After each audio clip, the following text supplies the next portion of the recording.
Banks. Can't live with them, can't live without them, can we? That's the problem.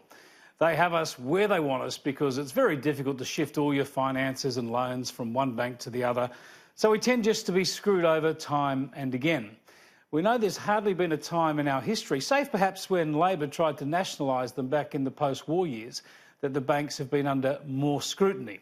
From media exposés to parliamentary inquiries and a royal commission, we've seen how unfair practices and scandals have been unearthed. We've seen laws passed and practices changed.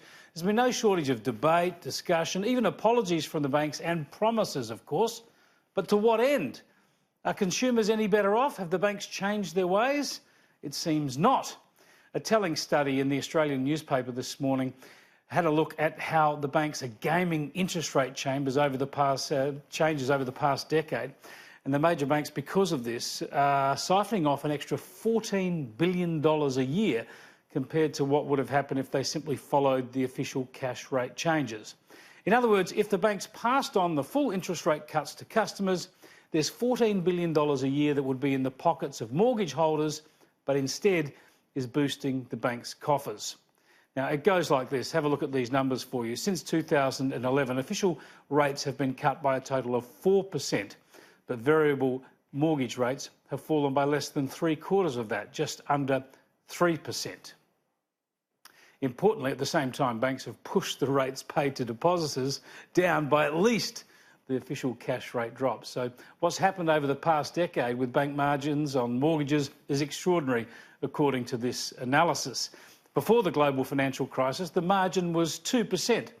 By 2011, that had crept out to 3%, and now the bank margins have more than doubled over the decade to more than 4%. So that's how they do it, taking an extra $14 billion from us and pocketing that extra $14 billion on their books. This is a shocker. Not only does it hurt consumers and mortgage holders like you and me, it hurts the economy. It means when the Reserve Bank cuts rates to stimulate the economy, their interventions don't work as well as they should. Billions of dollars that should be spent or invested in the economy instead boost the profitability of the banks. So the multiplier effect on the economy is far smaller, of course. Not only are the major banks too big to fail, it seems they're too big to rein in as well.